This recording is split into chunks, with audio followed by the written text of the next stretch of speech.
Hi everyone, welcome back to Fogman Stories.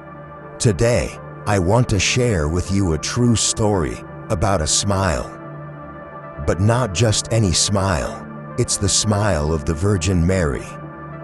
Hidden behind a veil for many years, have you ever prayed in a quiet little room where a statue of Jesus or Mary was covered by a thick cloth?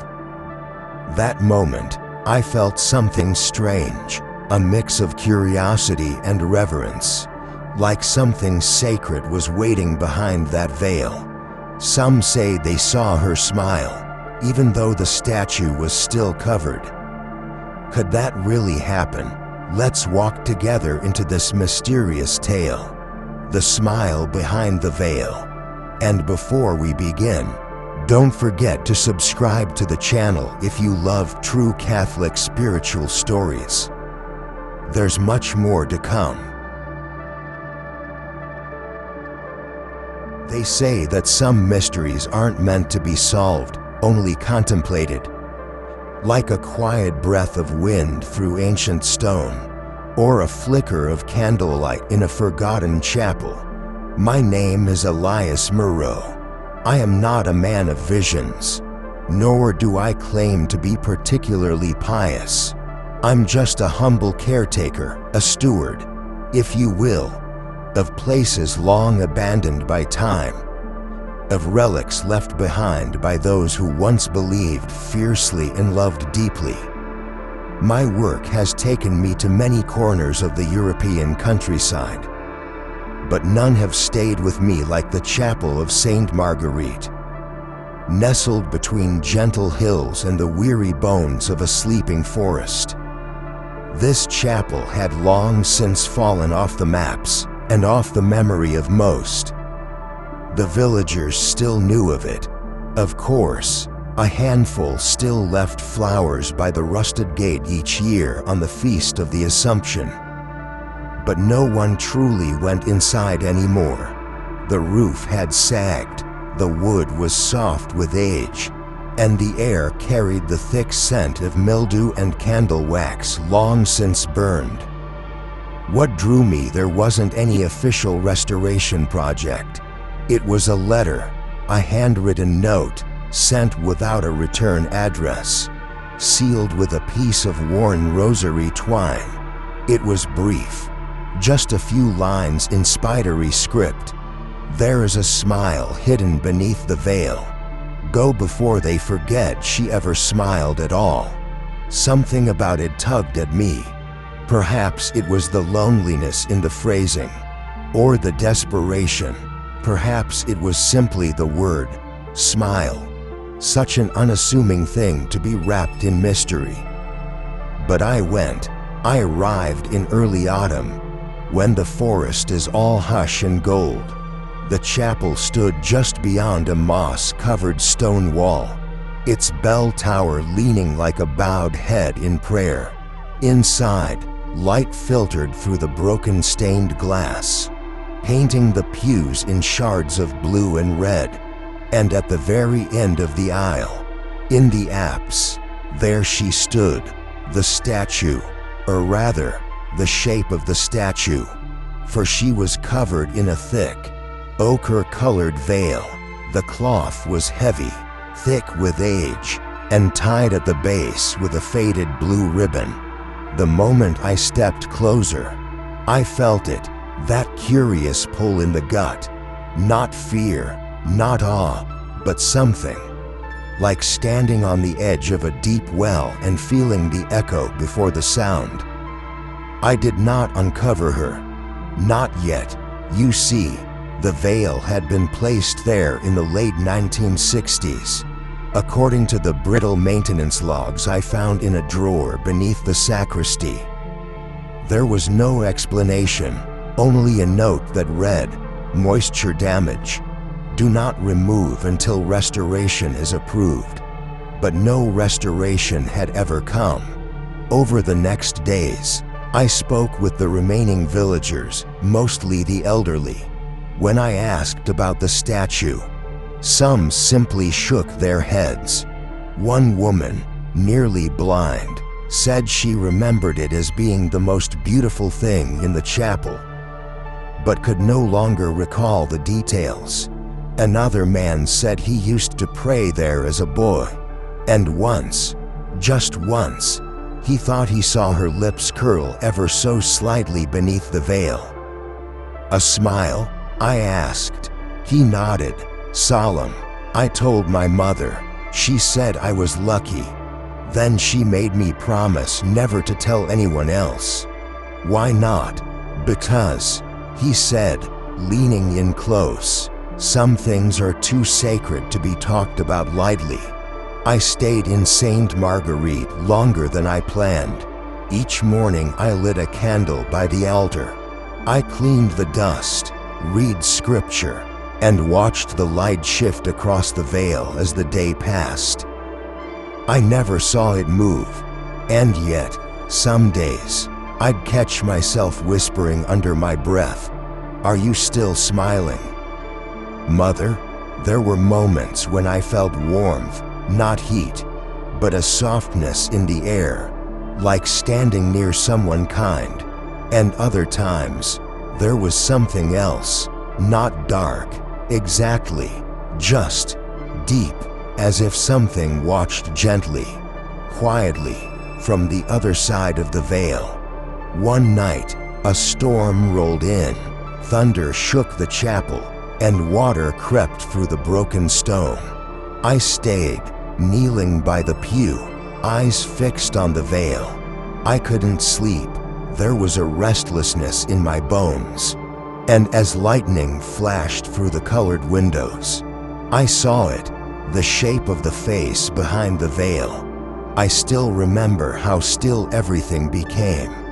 That was the night I decided to uncover the truth. But I'm getting ahead of myself. Before we peel back the veil together, let me tell you what I found. Let me tell you about the smile that refused to fade. The smile behind the veil.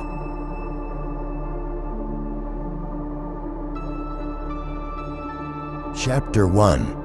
The Forgotten Chapel. There is a kind of silence that does not simply fill the air, but seems to soak into the stone, to settle into the cracks of wood and soul alike. That was the silence that greeted me at St. Lucia, a quiet so complete it felt almost reverent, like the chapel itself was still holding its breath after all these years. The road that led me there was narrow and gravel-bound, winding like a forgotten prayer through fields of golden rye and faded lavender. A small hand-painted sign, barely legible beneath a veil of moss, pointed up a slope where ancient trees leaned over the path like sentinels. And there, nestled between two hills in a thicket of overgrown ivy, stood what remained of the chapel, St. Lucia, named, perhaps ironically, after the patroness of light, was cloaked in shadow. Its roof sagged at the edges, and the bell tower tilted as if weighed down by the years. But even in its decay, it possessed a haunting beauty, the kind of place that once witnessed weddings and funerals, whispered rosaries and wartime pleas. The war, that was the first thread I pulled. The chapel's stone foundation bore scorch marks near the northern transept, the result. I later learned of a fire during the occupation in 1943. A small regiment of villagers had taken refuge here when the forest became too dangerous. The church had survived, but not without scars. Inside, the pews were intact but dust-choked. Sunlight filtered through colored glass, casting pale ribbons of light across cracked tile floors. Spider webs clung to the eaves like lace veils. And in the far corner, behind the altar, stood the statue, or rather, what was left of it. A tall, feminine figure stood draped in a heavy veil of ochre-colored fabric. It was not a usual sight. I'd seen veils placed over icons before, during Lent, for example, or in times of mourning. But this veil was different, thicker, permanent. I stepped closer, the floor creaking beneath my weight. The veil was tied at the base with a rotting blue ribbon. Dust clung to every fiber, and the smell, old incense, candle soot, and something faintly metallic, flung to the air like breath. Pinned to the wall beside the statue was a small wooden plaque.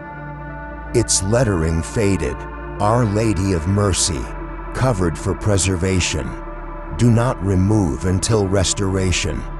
There was no date, no signature. Later that evening, I found an old maintenance log in the vestry's drawers. The pages were brittle, the ink faded. A brief entry from October 1968 caught my eye. Statue deteriorating, moisture causing damage to paint and plaster. Veil placed, awaiting diocesan approval for restoration. But that approval, it seemed, never came, and so she remained, hidden for over 50 years. Over the next few days, I spent my hours in the chapel and my evenings in the village, speaking with those old enough to remember. Most were reluctant, not out of fear, I think, but reverence. Saint Lucia, to them, was sacred ground, even if no priest had said Mass there in decades. It was an elderly priest, Father Jourdain, who offered the first real story. He lived in a modest stone cottage just down the road, his hands twisted by arthritis, his eyes sharp with memory. She smiled at me once. "You know," he said, stirring sugar into his tea. "The statue?" I asked, half smiling. He nodded, not at me. "Precisely. It was long ago. I was still in seminary. But it was Madame Claudine, the widow. Do you know of her?" I shook my head. "She was a fixture here. Lost her husband during the war. Spent every evening in that chapel, lighting candles for the fallen. One night, I remember it because the bells had rung for a funeral that morning, she came running to the rectory. Pale as parchment, said she'd been praying when she looked up and saw the Virgin's mouth curve, just slightly. A smile, she said, gentle, like a mother forgiving." He paused, sipping his tea. Of course, no one believed her, not really. The veil was already there, but she swore she saw it through the fabric. What happened to her? She died that winter, pneumonia. Some say she smiled too. Just before the end, I carried that story back with me to the chapel, replaying it in my mind as I stood before the veiled statue. Could one truly see a smile through such thick cloth? Could the mind conjure it from memory or longing? I didn't know, but something in the story haunted me. That night, I searched for the sacristy again and found a small chest of handwritten notes and letters. Many were water-stained or illegible, but a few were readable. There were messages from soldiers, prayers from mothers, and one folded paper signed only with the initial C. I saw it again, the smile, as if she knows how tired I am, as if she wants me to rest. I don't need proof, I only need to believe. There were more than just stories here. There was devotion, memory, faith etched into scraps of paper and whispered through decades. The veil wasn't just fabric, it was time itself, wrapped around a presence that some dared not name and others dared not forget. And I knew, with a certainty that surprised me, that I would stay, not just to clean or catalog, but to understand, to bear witness, to see if, in the silence of stone and shadow, I too might glimpse the smile behind the veil.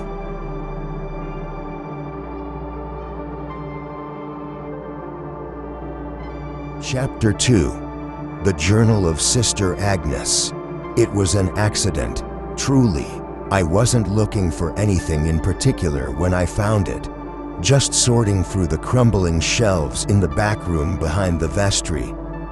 A space no larger than a pantry, it had once served as a storage area for old candles, missals, altar cloths. The air was thick with the scent of mildew, beeswax, and paper on the verge of dissolving. I was kneeling beneath a warped cabinet, digging through a forgotten box of hymnal sheets, when I saw the leather edge peeking out beneath a stack of rotted wood. It was a small book, bound in deep green leather worn soft by years of touch. The cover bore no title, only a delicate pressed rose emblem in the center, its petals faded gold. I opened it slowly, expecting parish records or donation notes, but the handwriting inside was not clerical. It was a woman's hand, looping, firm, and carefully spaced, a kind of beauty in every letter. The first page simply read, "Journal of Sister Agnes, Convent of St. Lucia, 1942 to 1972. I sat down on the floor, forgetting entirely what I'd come in for. As I flipped through the pages, I realized this wasn't just a record. It was a life, a quiet, hidden one. Sister Agnes had served at the chapel for 30 years, cleaning the altar, preparing the linens, tending to the statue. Her entries were simple, almost meditative. Many began with a line of scripture or a short prayer. She rarely wrote about herself. Instead, she chronicled the quiet world around her. April 5, 1954. The children from St. Michel's visited today. Little Lucy brought flowers for Our Lady. The lilies wilted quickly, but the child's joy did not. June 18, 1956. Rain all day. Roof is leaking again. I lit the candles anyway. Maman says light cannot drown. October 12, 1958. Felt something strange while brushing the veil. A warmth, as if she was glad I came. I read for hours, the afternoon light shifting across the stone floor as her voice filled the silence around me. There was no drama in her words, no grand visions, but there was love, steady, faithful love. Then, in an entry from 1961, July 3, 1961, a boy from the village, Etienne, was gravely ill. His mother asked us to pray. I stayed beside the statue all night. At dawn, I saw it, her lips, a curve, not imagined, a smile, quiet, knowing. Etienne recovered 2 days later. I read the line over and over, heart pounding. She had seen it too, the smile, and she had not doubted. As the pages wore on, the entries became more emotional. Though never desperate, there was reverence in her belief, not a need to convince, but a gentle assurance that what she saw was real to her. She spoke of others too. August 20th, 1964. Sister Bernadette claims she heard a breath behind her while dusting the altar. We laughed, but I saw the way her eyes trembled. November 2nd, 1966. The veil has grown heavy with dust. I wish they would let us clean it, but the bishop insists it remain. I fear we are hiding her from those who need her most. I began to feel I knew her joys, her frustrations, her absolute faith. Then came the final entries, dated early 1972, January 7th, 1972. My joints ache more each day. I find it harder to climb the steps to the altar. But I must. I need to see her. Even veiled, she sees me. February 15th, 1972. I dreamed last night that the veil had fallen. Light poured from her face. The whole chapel glowed. I woke in tears. And then, the last page, March 2nd, 1972. I can no longer see her face, but I know she still smiles. I feel it, in the silence, in the air. She is still smiling. I closed the journal slowly, tears stinging my eyes. There was nothing miraculous in it. By official standards, no sanctioned visions, no ecclesiastical inquiry, but there was truth, personal, sacred, unwavering truth. Sister Agnes had watched over the statue for 30 years, not just with her hands, but with her heart. She had witnessed the ordinary miracles, faith that endured, prayers that brought comfort, moments of peace in the dim light of the chapel. And she had believed. I tucked the journal into my satchel that night and sat once more before the veiled figure. The candlelight flickered softly. I whispered, "She remembers you. You know, she kept your smile safe." And for just a moment, only a breath, the veil seemed to shimmer. But maybe that was just the light. Or maybe not. I did not need proof. I only needed to believe.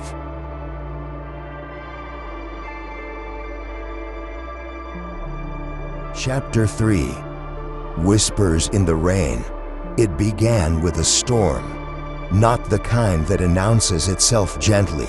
Not the slow approach of distant thunder or the polite tapping of rain on window panes. No, this storm came sudden and violent, as if the sky itself had been holding something in for far too long. I had returned to the chapel late that evening. I don't remember why, exactly, some unspoken pull. Perhaps, the kind that creeps into your bones and won't let go until you obey.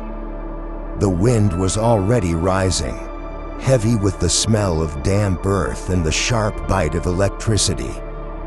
By the time I reached the wooden doors of St. Lucia, the rain had begun. It hit the roof like 1,000 whispers. Inside, the darkness felt almost alive. I lit 2 candles, one for the altar and one to place before the statue. The veil still hung as it always had, draped in silence. Yet tonight, the air around it was different, tense. Watchful, I sat in the front pew, coat dripping, heart strangely restless. Thunder rolled across the hills, and for a moment I thought I heard something else beneath it, a whisper. Faint, unformed, it could have been the wind, or something more. Then the lightning struck. A blinding flash split the air, followed by a deafening crack that shook the walls. The chapel trembled. Dust rained from the rafters. Somewhere near the apse, wood splintered. I ran forward, instinctively, toward the statue, and there it was. The veil, torn. A jagged line split down the left side, exposing a portion of the statue's face. Just enough to see her cheek, part of her mouth, and, yes, a glimpse of that impossible smile. I froze. The candle beside me flickered wildly, casting light and shadow in strange patterns across her face. But what I saw was not frightening. It was serene. There was a softness in that exposed half, a light, not from the candle, but something deeper, something that seemed to hum just beneath the surface. My chest tightened, not in fear, but in awe, and in that moment, I felt it, a peace so profound it silenced even the storm. I whispered aloud, not knowing why, "Are you here?" And though no voice answered, I knew the question had been heard. I stayed in the chapel that night. The rain continued for hours, wrapping the world in its rhythm. I did not sleep. I sat beneath that torn veil, eyes fixed on the smile that had waited decades to be seen. By morning, the storm had passed. The chapel was cold, but filled with a strange warmth. I stepped outside into a silver dawn, where the air smelled clean. Baptized. Later that day, word reached me from the village. 3 people, none of them connected, all of them unaware of the others, came forward with the same story. Each claimed they had dreamt of the Virgin that night. Each described her standing at the altar, unveiled, smiling. One was an elderly widow, Marguerite, who said she dreamt of her late husband kneeling beside her. Both of them surrounded by candlelight. The Virgin had looked at her and said, "Come back to me." Another was a young man named Luke, recently returned from prison. He had not stepped foot in a church in over a decade. But in his dream, the Virgin opened her arms to him, not in judgment, but welcome. She wasn't angry, he told me later, eyes wet. She just wanted me to come home. The third was a child, a little girl named Aline, known throughout the village for her silence. She had not spoken since birth. That morning, her mother found her sitting at the edge of her bed, hands folded, eyes shining. "Did you sleep well, my heart?" she asked. The child nodded. Then, she whispered, her first words in 7 years. "She's so beautiful." The news spread quickly. Some dismissed it as coincidence, the power of suggestion, or rural superstition, but others, many others, felt something stir inside them. A memory, a longing, a pull they had not felt in years. That Sunday, for the first time in decades, Saint Lucia welcomed more than dust and ghosts. Candles were lit, hymns were sung, and before the torn veil, people knelt, not to ask for miracles, but to be near, to be seen, to be remembered. I did not repair the veil. Some said I should, that the exposure would lead to decay, but I couldn't. It felt wrong. That smile had waited so long. Who was I to hide it again? Instead, I placed a new candle each night, just beneath the edge of the torn fabric. And every night, I whispered the same prayer. "Thank you for staying." Sometimes, I still hear the rain in my dreams, and with it, the softest whisper, like breath across a veil. Not words, just presence, and always, the smile.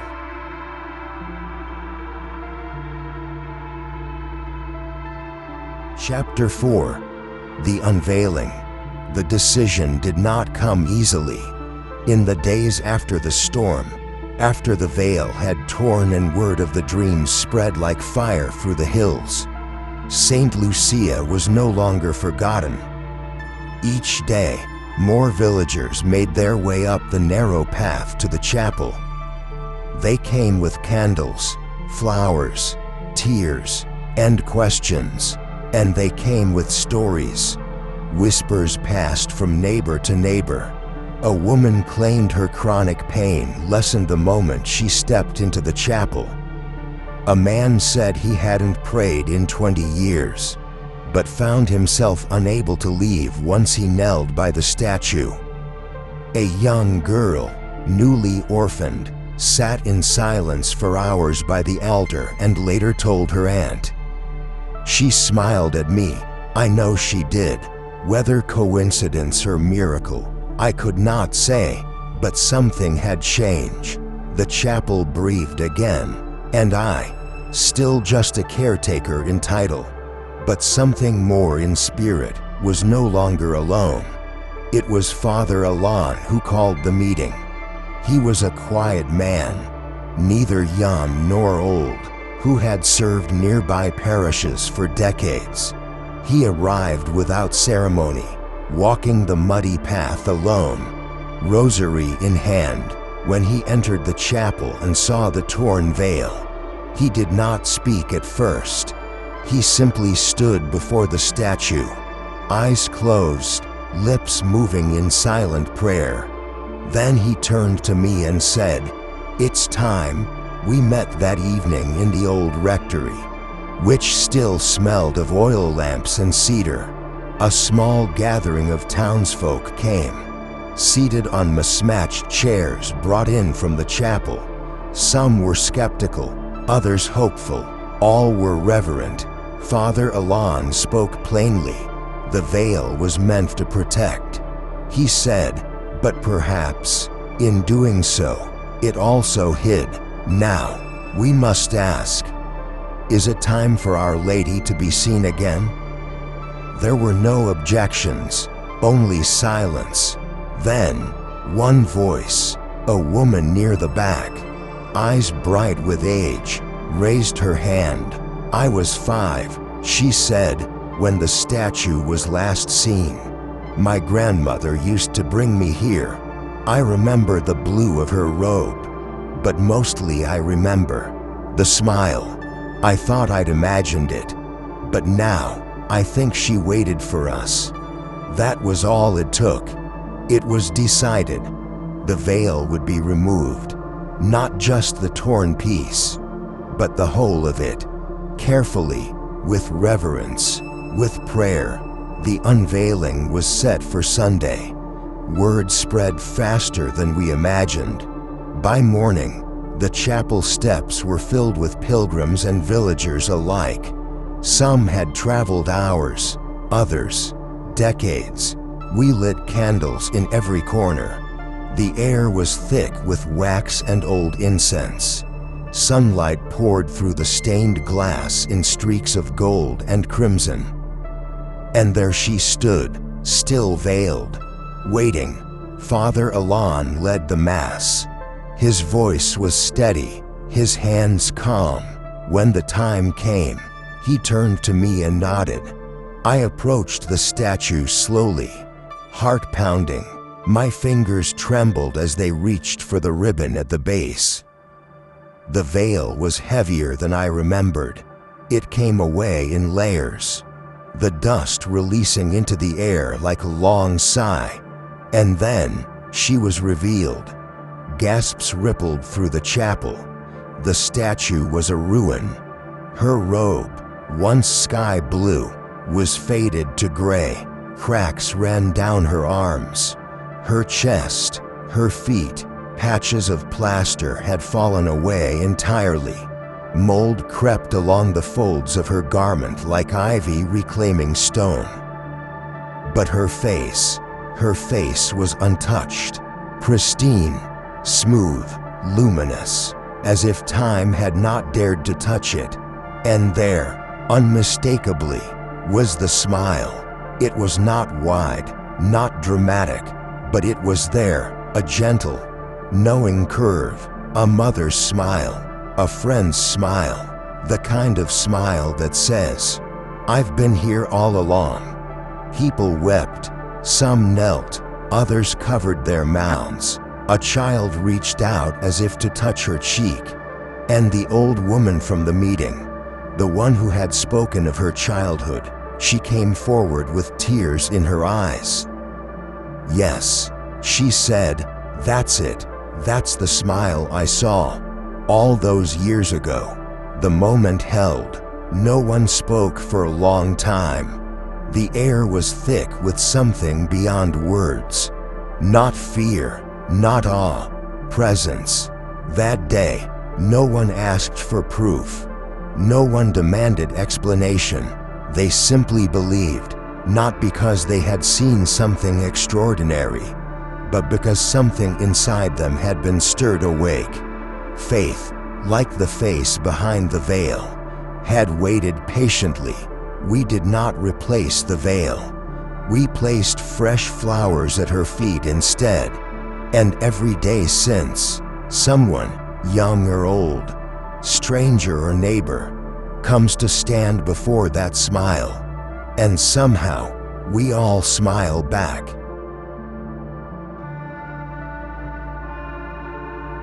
Chapter 5. The Healing Smile. They began arriving at dawn. Some came on foot, others in rattling cars, their shoes caked with earth from the winding hill road. No one asked for directions. They came as if called, as if something within them remembered the path, even if they had never walked it before. I had taken to opening the chapel doors before the sun rose. There was something holy in that hour, the light just beginning to stretch across the wooden pews. The smell of wax still clinging from the night before, and the silence, pregnant with waiting. That silence now greeted dozens each day. At first, they came in ones and twos.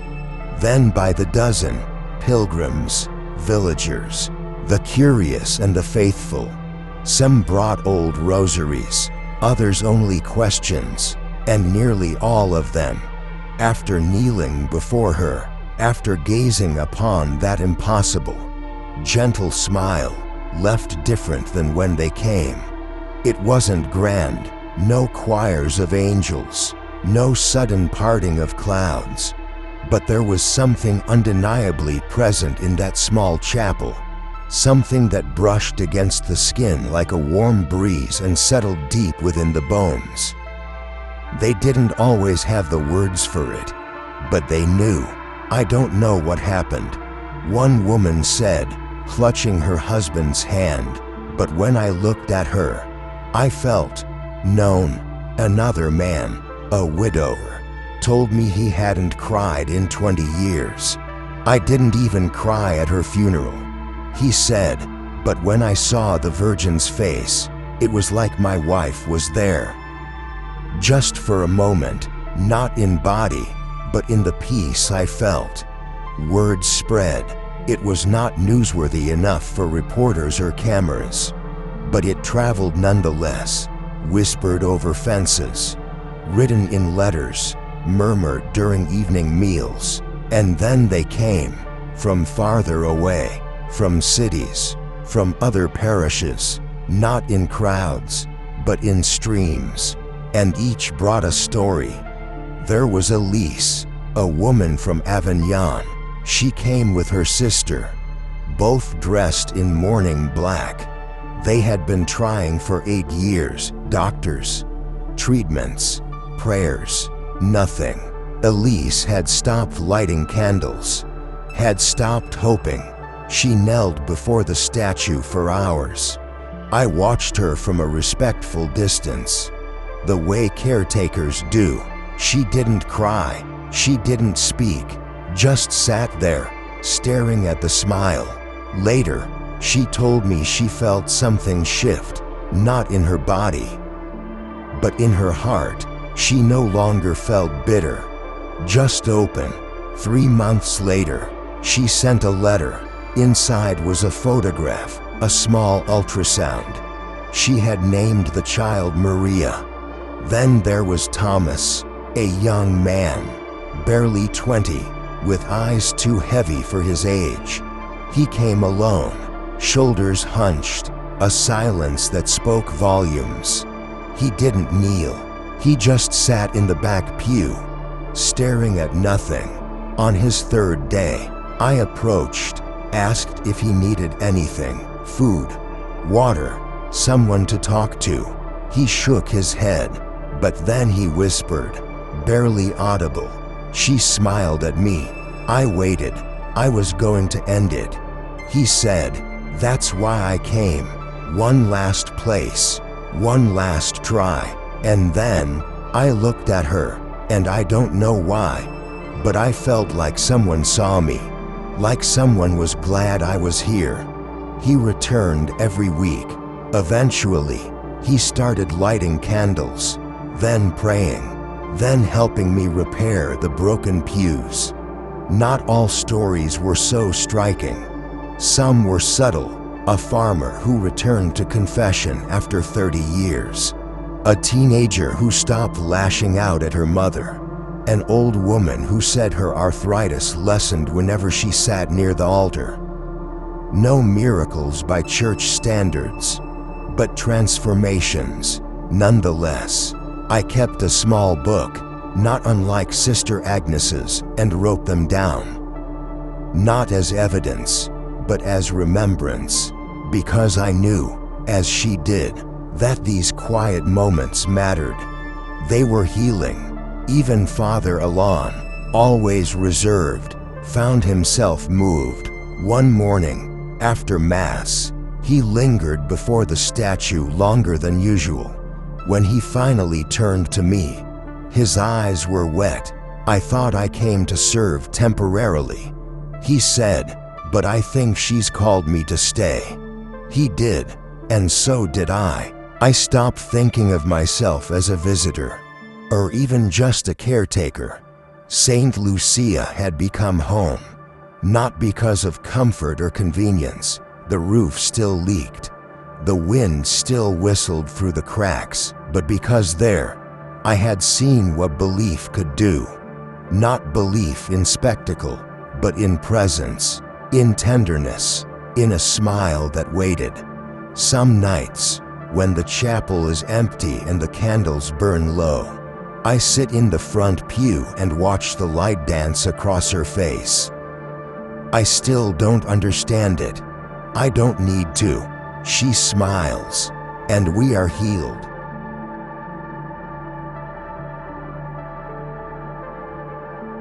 Chapter 6. The meaning of the smile. There is a particular kind of silence that descends only when something holy has lingered. Not the silence of absence, but the hush of presence, like standing at the edge of a sacred mystery, where words fall short and even breath feels too loud. That was the silence I felt. Day after day, seated before her. Weeks had passed since the unveiling, and still the pilgrims came. Fewer now, but steady. The initial fervor had settled into something quieter, deeper, not a spectacle, but a rhythm. Faith, as I had come to understand, was not fire and trumpet. It was the steady light of a candle that refused to go out. And in that light, she smiled. Not once had the smile changed. Not in the shifting sun, not in the candle glow, not in the shadows of storm or silence. It remained calm, knowing, gentle, a smile untouched by time. How could such a fragile thing endure? I found myself pondering that more and more. The statue, after all, had suffered greatly. Mold, decay, and time had claimed her robes. Her hands, her feet, even parts of her pedestal had begun to crumble. But her face, untouched, as if preserved not by plaster or varnish, but by something far less tangible. By love, perhaps, by grace, by the belief of those who came to see her. And I wondered, in the quiet hours, what that smile meant. There are many who speak of Mary, the Virgin, the Mother of God, in grand terms. Queen of Heaven, Tower of Ivory, Morning Star. But in this place, she was none of those to me. She was simply present, watching, smiling. In the Gospel of Luke, There is a line that returns to me again and again. Blessed is she who believed that the Lord would fulfill his promises to her. Luke chapter 1 verse 45.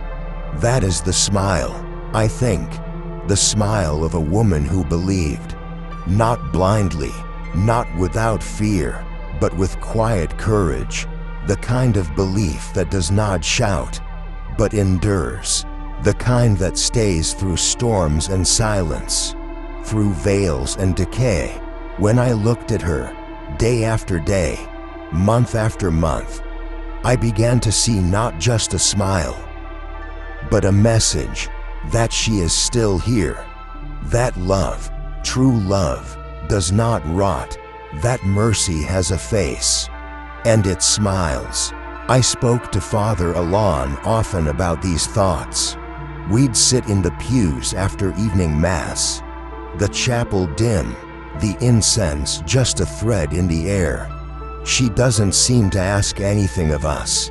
I said once, no miracles, no visions, just presence. He nodded. Perhaps that is the miracle. It stayed with me.